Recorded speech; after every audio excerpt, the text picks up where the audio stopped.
आज झांसी में राष्ट्र रक्षा समर्पण पर्व की शुरुआत हुई। उसका उद्घाटन रक्षा मंत्री राजनाथ सिंह ने किया और यह पर्व 3 दिन तक चलेगा। लेकिन आपको बता दें कि 2 दिन इसी पर्व में देश के प्रधानमंत्री मोदी भी शामिल होंगे। 1 महीने के भीतर प्रधानमंत्री का यह उत्तर प्रदेश का चौथा दौरा होगा। 19 नवंबर को बुंदेलखंड के महोबा में करीब 6,250 करोड़ रुपए की लागत वाली कई विकास परियोजनाओं का पीएम शुभारंभ करेंगे। अब आपको यह बताते हैं कि यह कैसा पर्व है जिसमें बुंदेलखंड की धमक बीजिंग तक सुनाई दे रही है।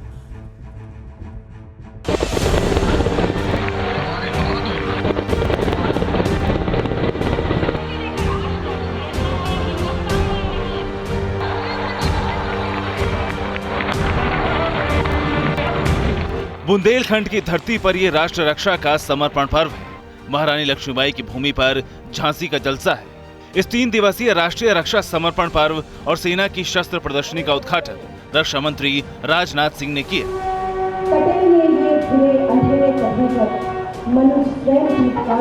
इस मौके पर मुझे महारानी लक्ष्मीबाई को समर्पित एक कविता की पंक्तियां याद आ रही हैं।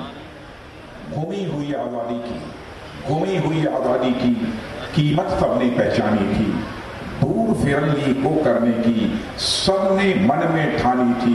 चमक उठी संसद दामन में, वह तलवार पुरानी थी, खूब लड़ी मर्दानी वह तो झांसी रानी। झांसी के जलसे के तहत लक्ष्मीबाई मंदिर में भारतीय वायुसेना की आकाशगंगा टीम ने Mi-17 हेलीकॉप्टर से स्काई डाइव किया। अचानक आसमान से उतरकर किसी ऑपरेशन को कैसे अंजाम दिया जाता है, इसका प्रदर्शन किया। इस राष्ट्रीय रक्षा समर्पण पर्व में जवानों के पराक्रम के प्रदर्शन के साथ ही सेना की शक्ति को दिखाने वाली प्रदर्शनी भी आयोजित की गई। अलग अलग रक्षा उपकरणों की एक प्रदर्शनी लगाई गई है, ये बताने के लिए कि भारत सैन्य शक्ति के मामले में कितना एडवांस हो चुका है। और ये इन इंडिया पहल के तहत बनाया गया है और इसकी टेक्नोलॉजी से अब जो शस्त्रों का निर्माण है वो तेजी के साथ भारत में किया जाना शुरू हो चुका है। आज जिस तरह से रक्षा मंत्री राजनाथ सिंह ने कहा, अपील की कि इस टेक्नोलॉजी को भारत में बनाना शुरू किया जाना है और साथ ही साथ देश को किस तरह से आत्मनिर्भर बनाया जाए रक्षा के क्षेत्र में, इसका प्रयास यहाँ पर किया जा रहा है। आपको बता दें कि वीरों की इस धरती पर डिफेंस कॉरिडोर बन रहा है। देखिए, यह है यूपी का डिफेंस कॉरिडोर। ये कॉरिडोर अलीगढ़, आगरा, झांसी, चित्रकूट, कानपुर और लखनऊ में बनाया जा रहा है, जिसका सबसे बड़ा हिस्सा यानी करीब 60% हिस्सा झांसी में होगा। इन डिफेंस कॉरिडोर में रक्षा उत्पाद गोला, बारूद, तोप, बंदूक का निर्माण होगा। कई विदेशी कंपनियां भी अपनी इकाई लगाएंगी। रक्षा उपकरण बनाने के बाद यहाँ उनका परीक्षण भी किया जाएगा। इसके लिए अलग से फील्ड फायरिंग रेंज स्थापित होगी। इससे क्षेत्र में रोजगार के अवसर भी बढ़ेंगे। इस कॉरिडोर को पूर्वांचल एक्सप्रेसवे और बुंदेलखंड एक्सप्रेसवे से फायदा भी मिलेगा। लेकिन इन डिफेंस कॉरिडोर का सबसे बड़ा फायदा स्वदेशी हथियारों और दूसरे सैन्य साजो सामानों का प्रोडक्शन है। एक समय था जब देश में लगभग 65 से 70% की रक्षा सामग्री बाहर से आयात की जा रही थी। आज तस्वीर बदल गई। पूरे कैपिटल बजट का 64% हम लोगों ने तय कर दिया है। चाहे जो भी हो जाए, हम दुनिया के दूसरे देशों से माल नहीं खरीदेंगे। भारत की धरती पर भारत के पसीने से जो माल बना होगा हम वही खरीदेंगे।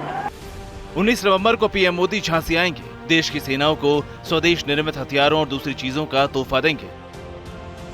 देश की सेना की ताकत को बढ़ाने के लिए जिन चीजों का निर्माण हुआ है उसी में से एक है HAL का लाइट कॉम्बैट हेलीकॉप्टर, जिसे दुनिया का सबसे हल्का अटैक हेलीकॉप्टर कहा जाता है।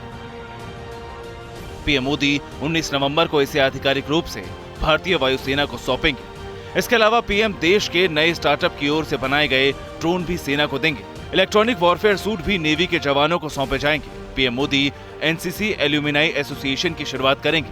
मोदी एनसीसी कैडेट रहे हैं तो पहले मेंबर के तौर पर वे खुद सदस्यता लेंगे। पीएम देश में 100 नए सैनिक स्कूलों के स्कीम को राष्ट्र के नाम समर्पित करेंगे। यानी यूपी में एक तरफ एक्सप्रेसवे से भविष्य में तरक्की का रास्ता खुलेगा, दूसरी ओर डिफेंस कॉरिडोर से राष्ट्र निर्माण को और मजबूती मिलेगी।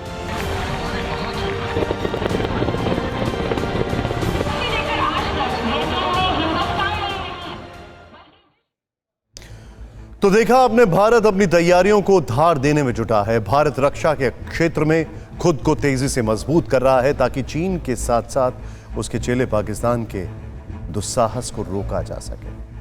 फिक्र आपकी, सोमवार से शुक्रवार रात 9 बजे सिर्फ TV9 भारतवर्ष पर।